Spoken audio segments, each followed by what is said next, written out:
And this speaker will be talking about costume, I guess, clothing, bell bottoms and flares. Brian Rouley, bell bottoms and flares. Can't imagine what his speech is about, but we will find out. I'm looking out in the crowd to see the age group I have here, because I know that most of you are old enough to know when bell bottoms became popular. But do you know the original intent of bell bottoms and how they got started? I see some no shaking heads. Okay. Well, bell bottoms were started in the Navy. Yeah, you knew that. Okay. And the reason they had them was to make it so it was easy to roll up your pant legs. If you were, swabbing down the deck and, the water's washing over, keeps you from getting your pants wet. And if you fell overboard for some reason, it'd be easy to get your pants off, right? Think about the tight ankles and trying to get your pants off your ankles. Well, the bell bottoms made it easy to get your pants off if you happen to go overboard. So really good reasons for bell bottoms. I mean, who else needs a lot of room, not more room around their ankle, right? It's kind of silly looking anywhere else. But then in the 60s, the anti-war movement people decided to adopt that as a fashion, as a statement against the war. I read about all of this and I thought, well, that's how it got started. But then later in the 70s, it transitioned to flares. Remember flares? Saturday Night Fever? All those guys wearing flares, right? That was the fashion. Well, in my school, in fact, in most high schools, you trade in a currency. Does anyone know the name of the currency in school, in high school? I know my wife does. It's cool, right? In school, you want to be cool.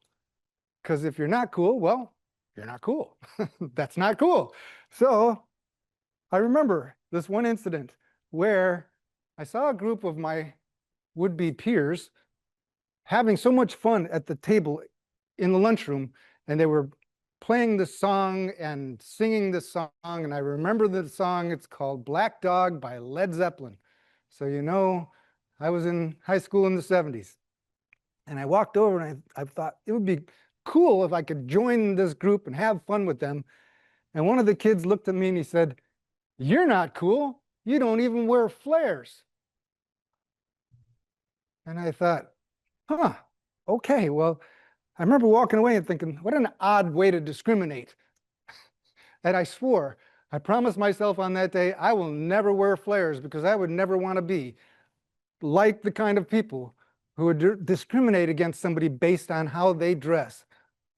And I didn't. I never wore flares in school. I confess I did wear them later because some of my cooler friends wore flares, and some of them knew how to dance, and they said, hey, if you want to get girls, you're going to have to put on the flares, you're going to have to learn how to dance if you want to go out and do this. I only bought flares because it was in this vest and pants ensemble that I put together, and I had some really cool boots that went with it, and they looked really good. The flares with the boots made sense. It looked so good. I even have a really great photograph of me with my family wearing flares. But I'll never forget deciding on that day that I didn't want to be a member of a group. I didn't want to be a member of any group after that. I thought, you've got the motorheads, you got the jocks, you got the brainiacs, you got all these groups in school who are cool in their groups, and I didn't want to be that kind of cool. So I actually doubled down on my self-reliance because of this one incident. And I have a lot further to go with the idea of self-reliance, how it is good and bad for you in many ways. And I will save that for a speech in a future time, but you won't see me wearing flares anytime soon. Mr. Toastmaster.